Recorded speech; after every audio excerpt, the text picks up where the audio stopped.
the Jets have acquired Aaron Rodgers. Now, I think it's a great haul, to be fair, for the Packers. And I think the sticking point or the biggest part of this, and again, I'll just give you the haul quickly. We'll get to the betting ramifications from the big guy. But quickly with you, Amal Shah, I think the sticking point must have been that 2024 first rounder that starts as a second. So a second round conditional that becomes a first if Rodgers plays 65% of the plays, because as you astutely pointed out, that would be the one first rounder. The first rounder this year is simply a swap. Yeah. So it's pretty valuable as the Packers go from 15 to 13. The Jets get Aaron Rodgers and pick number 15. They also get a 2023 fifth round pick, number 170 here. Yeah, I think the Jets are in great position. Now, look, you're looking at somewhere realistically on that first-round pick in 2024 to be between, say, 15 and obviously 32. But overall, if he, for some reason, if he got injured, doesn't play 65% of snaps. By the way, that's only regular season in the 17 games for every snap the New York Jets take. So if I'm the Jets, in every game-ending situation, I'm bringing Zach Wilson to take the knees. I mean, maybe you can do. That's getting way too cute. I understand what you're saying. It's actually a brilliant idea, but I think it's getting too cute. Well, listen, if the game's over, you're up by 15 plus points. You bring in Zach Wilson. We got to get that pick in the second round. We don't want to give away a first rounder. I think it's fair. It's a funny but interesting take. Also, we've got the schedule being released next week. Schefter points out they're going to be primetime darlings, that being the Jets with Aaron Rodgers. And again, when you become new age and kind of self-actualized, like going into caves and finding spirituality and consciousness like Rodgers, the idea is you don't care what others think of you. You're just in your own. You're very zen. Well, that's not the case with Aaron Rodgers. No matter how self-actualized he becomes, nobody's more sensitive. Nobody reads more. Nobody cares more about the perception of himself than Aaron Rodgers. This is going to be an FU campaign from the quarterback, Amal. I would agree with you. I love the way you summarized it. You're absolutely right. He does care, and I think part of the reason why he does some of these things is it keeps him in the spotlight and in the limelight. What are we talking about Aaron Rodgers for when he's had statistically one of his worst seasons, still a tremendous quarterback? The most interceptions he's ever thrown in a season is 13. Eli couldn't do that in his dreams. Last year he throws 12 picks, and this is a guy, to me, coming in with Garrett Wilson. By the way, the biggest winner in all of this is potentially Breece Hall and Garrett Wilson. Because now you've got a quarterback who doesn't turn the ball over, still throws the ball with pinpoint accuracy.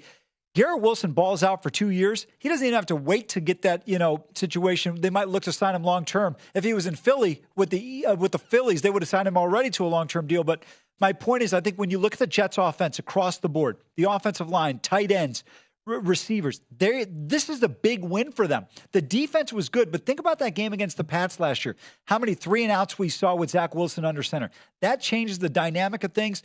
You just get an upgrade. You're not on the field for as many plays. The defense is going to be even more efficient than they were. Second time in 14 years, the Packers have traded a legendary quarterback to the Jets. Remember, 2009, the Packers sent Brett Favre to the Jetsies in exchange for a conditional fourth-round pick. I see fleeced is trending on Twitter. I haven't clicked it. We'll go to the big guy bringing the try-shot here, Liz. I haven't clicked it. Are people saying that the Packers fleeced the Jets? No, that's actually related to Old Navy has a really good sale right now because it's the end of the season. That's not bad. That's not terrible. But which way is it? From what I can tell, it's, people saying the Packers fleeced the Jets. Would you guys agree with that? That was my first read on the trade was I thought the Packers got a really good haul here. I thought they did well, but they've got what equates to a first rounder, a second rounder this year, and a sixth rounder. And you've got a quarterback that can change the fortunes of your team overnight. We don't know what Jordan's going to be in Green Bay. We know the Jets, what held them back last year was the quarterback position. You've got an automatic upgrade. I don't think they're receiving damaged goods like Russell Wilson was in Seattle. I think that's the one thing I have to point out here. For me, the difference is that Rodgers can still play. There were deficiencies with this team in other areas last year in Green Bay. Okay, big guy. Me and Amal differ a little bit on the package. Where do you stand on it? I thought it was a pretty fair deal. I did too. I don't have an issue one way or the other, and I don't think one side got tremendously a better side of it. For the Packers, he wasn't going to play for you anyway, so you had to get something. So they got pretty good value considering he didn't want to play there and said he wanted to go to New York, which limited their options. It's like the Anthony Davis trade where he said he only wants to go to the Lakers. Like Rodgers came out and said, I only want to be a Jet. Well, that should inherently just take down the asking price a little bit because there's only one team in the mix.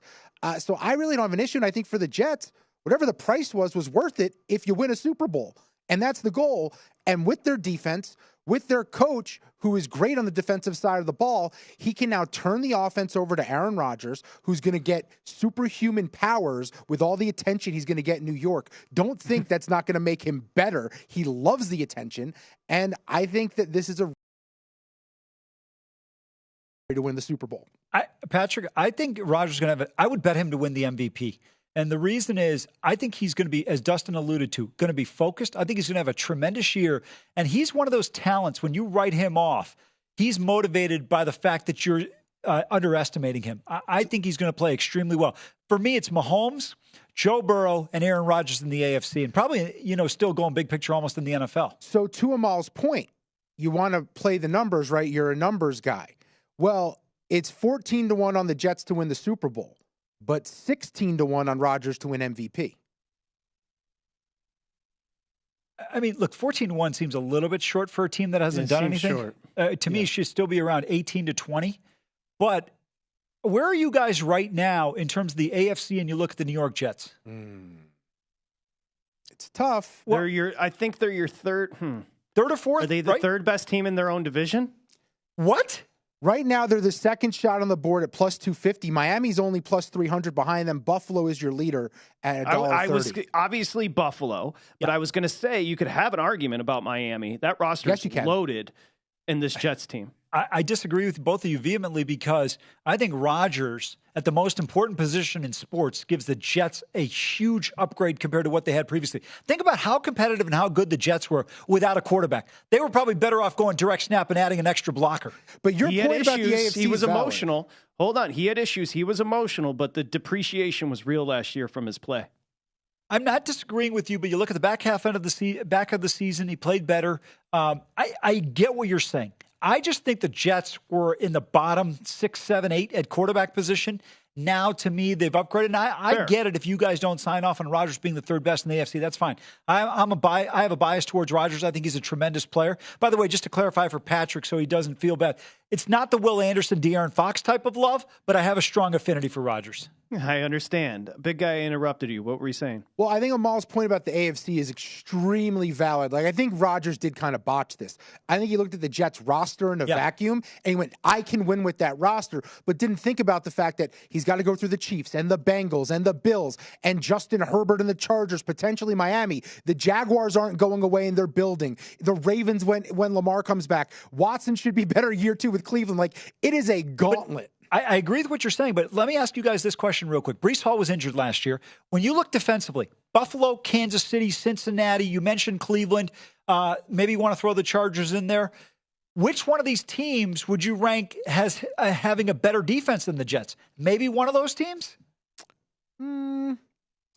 Maybe. I wouldn't say better, but on par.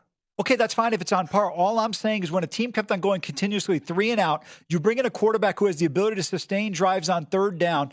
Breece Hall comes back healthy, already with a good defense. C.J. Mosley is an absolute game wrecker. Yeah, I don't disagree. And so now, Patrick, to me, you've got a team that's going to be a little bit more balanced in terms of time of possession, game management. It changes the dynamics. The one thing, Mahomes is so great. I don't think people realize just how average that Kansas City defense has been for so long. Go to VSiN.com/subscribe to become a VSiN Pro subscriber today.